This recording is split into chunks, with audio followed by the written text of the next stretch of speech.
Hey guys, welcome back to a new video. I'm Stephanie West. I'm a licensed counselor here in the state of Michigan. I'm coming to you with an analogy today about why flexibility matters so much, and if we're willing to get ourselves conditioned for life, what that means about our abilities to pivot and maneuver and really engage as healthfully as possible. And so one of the analogies that really sticks out to me is, let's say I'm a soccer player and I'm going to be the position of goalie. No one would ever let me do that.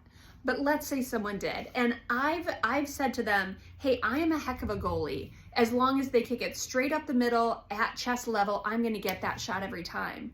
And they're like, ooh, Steph, not so good at the goalieing because you have to be able to run defense on a whole slew of area here, right? Or let's say I'm like, guys, I am such a good race car driver. Put me, behind some sort of, I don't know, Prius, whatever's on the racetrack. And as long as there's no other cars on the track, I'm going to slay it. I'm going to be first in line. It's going to be awesome.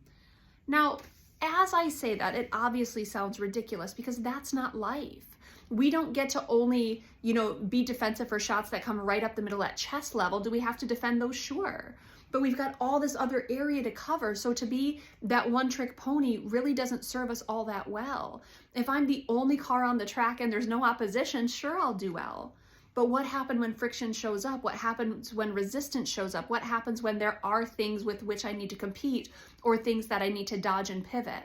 What we're talking about here is your ability to be flexible regardless of the circumstances. Now, let's say that there's a goalie and they can only do the one shot and they want to get stronger.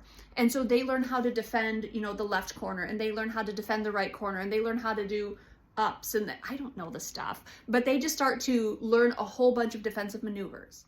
While that's helpful, and often clients will come in and do that and say, how do I respond in this situation? How do I respond in this situation? How do I respond in this situation? What do I do over here? And they start to kind of figure out the rules for each individual context. What we often have to do is redirect them to, if you want to be a good goalie, it's not about figuring out every individual shot. It's about figuring out who you want to be when each shot comes your way.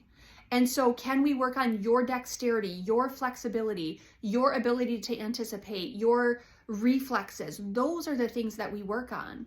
We decide in advance who you want to be as the goalie. We practice those skills. We really grow in your ability to pivot and maneuver and dodge and all of the things.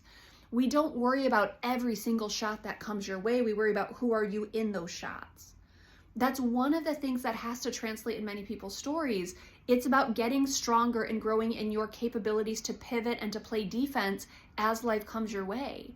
And so when we talk about kind of psychological flexibility, when we talk about emotional maturity, when we talk about skill building and anxiety management, those are things going on with you regardless of what is coming your way.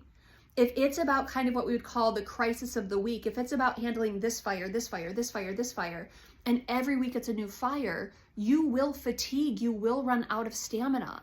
But if it's about who do I want to be as fires erupt, suddenly we have a lot of kind of traction we can gain because we're focusing on something that's actually manageable, growing in self-agency, growing in skills, growing in your abilities to manage your emotions and to communicate more effectively, whatever that looks like, whatever those gaps are, we can do that. It's something where if I want to be a good goalie or I want to be a good car driver, I want to be good regardless of the circumstances. Does that mean 100% success? Absolutely not.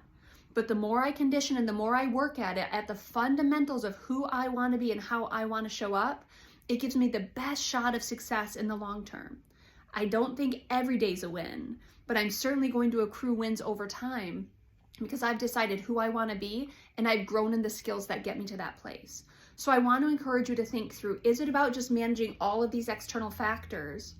Or what if it's about getting yourself stronger so that regardless of the kick that's heaved in your direction, that's the wrong word, regardless of the kick that's kicked in your direction, you have at least a chance of maintaining that particular offense. You have a chance of actually playing defensively well and handling the situation in the best way possible because you yourself have conditioned for that particular situation. Consider what that would look like in your story. What does it look like to get conditioned for the different pieces of life that come your way instead of trying to manage the different crises that might show up?